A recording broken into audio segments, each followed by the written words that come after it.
Well, something very interesting came out yesterday when it was known that the White Sox were in talks of possibly building their new stadium on a massive plot of land in Chicago. Leaked renderings of a proposed 78 White Sox stadium taken from a now deleted Twitter post, and these renderings have been saved, and these look very preliminary, very early, but certainly, obviously, anytime there are renderings, it's good to take a look at some of these, and you can see not the greatest quality, but taking a look at this one, looks like you're looking from beyond the outfield. There's some type of big video board there for people outside of the stadium looking in. You can also see a giant glass wall there to your right, and then obviously the field is over top of it. Seems like a very smaller upper deck. The vibe I get from looking at this image kind of is like the Atlanta Battery and Truist Park in Georgia. That is just the overall vibe I get of these very early renderings. You can also see the water if you look to the far right on where it actually would be in terms of this location. This is the next one. There's the water right there, the little river. Very unique area. And then you do also have kind of the exterior of the stadium, bunch of glass, some White Sox logos. I really hope that they incorporate the White Sox black and white colors. I just think they're such great colors, and it would be so cool to incorporate a stadium based around those colors. Doesn't look like this design would be, but you can see kind of the smaller upper deck, kind of that feel to where it's split with a lower upper deck section and a higher upper deck section, almost like the brand new Globe Life field that they built in Arlington. But yeah, kind of hard to get any other visuals on the interior of the park there. You can also see the little pinwheels if you look in, not great quality, but you can see they are there. Certainly you're going to want to incorporate those if you're the White Sox. That's one of the only unique features of your current stadium. You're going to want to carry those over, similar to what the Kansas City Royals are doing with all the waterfalls in the outfield. Their new stadium renderings coming out. They haven't decided on which stadium they're doing, but they all incorporate the waterfalls. Teams will bring over something that's unique from their past ballpark to their future ballpark.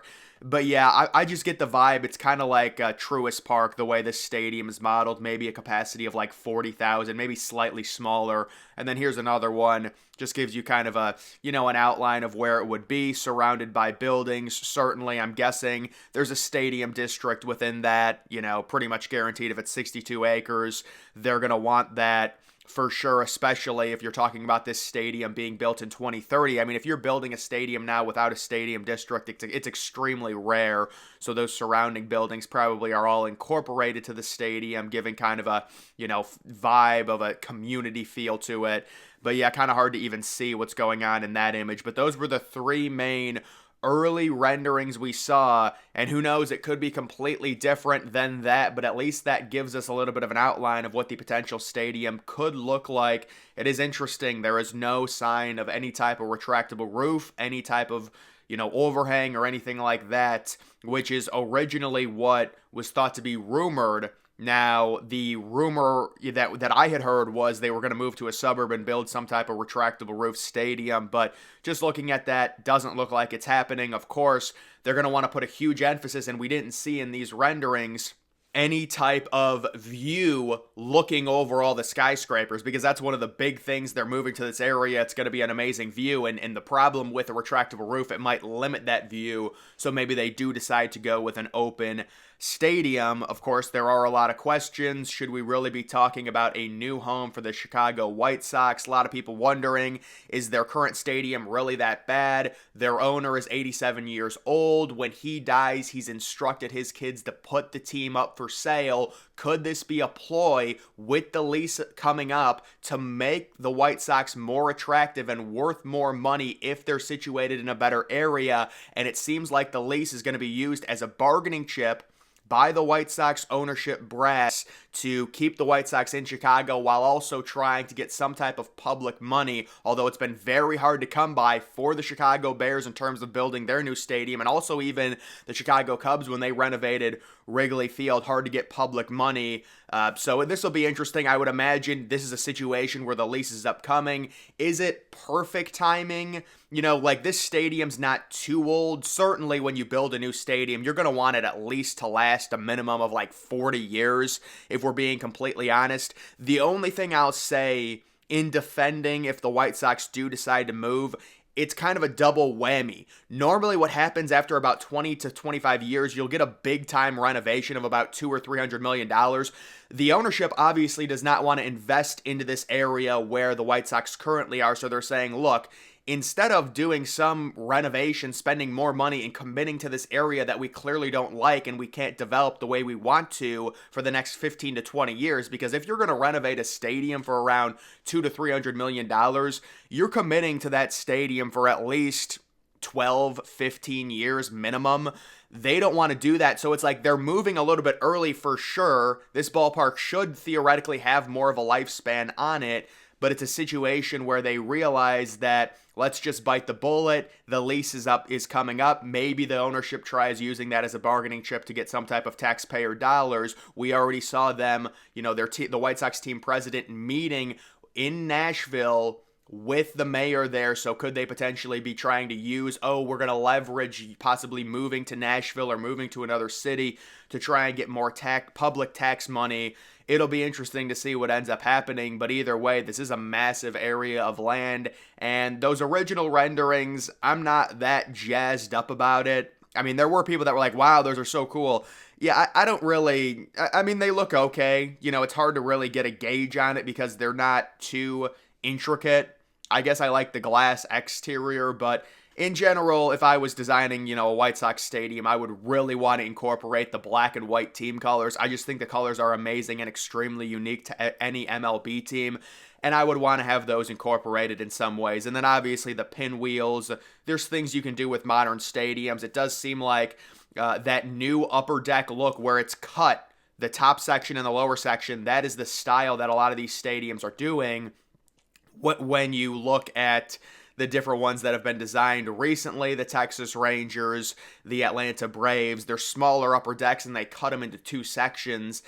And again, I would estimate maybe around 40,000 in terms of capacity. The White Sox really don't have a crazy attendance issue. I mean, if the team is competitive, they will draw in the top 15 or 13 in terms of attendance. Their current stadium seating just above 42 or 43,000, pretty standard for MLB, although now it seems like it's a little bit higher based on the way stadiums are getting built. So I just wanted to share those initial renderings. I'm guessing they were not supposed to be shared considering they were deleted immediately, but other people saved them, and that is how we were able to see them right now. It's not like there was an official early rendering release.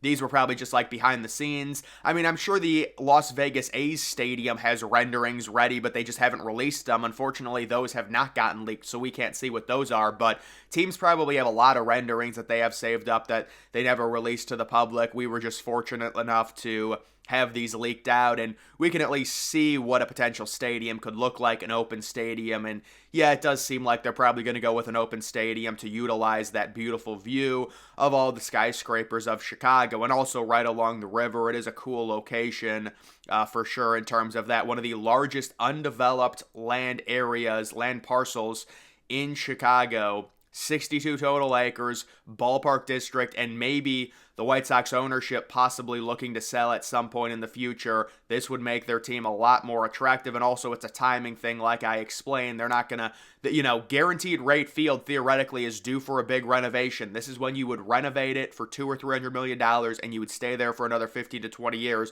but they don't want to commit to that area, so they're electing possibly to do something completely radical, move to a new area in Chicago, and build an open stadium with a great view. But where's that money coming from? How much would something like this cost in Chicago? It would be over $1 billion.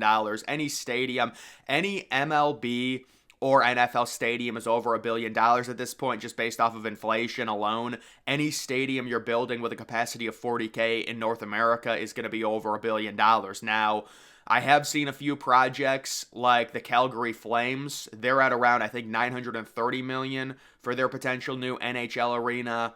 Oklahoma City Thunder around $950 million. But those are arenas. They're smaller. They seat about half of what an MLB stadium seats. So it's just going to cost more money. But either way, guys, that is going to do it for this video. Make sure you follow me on X. Link to that's always in the description.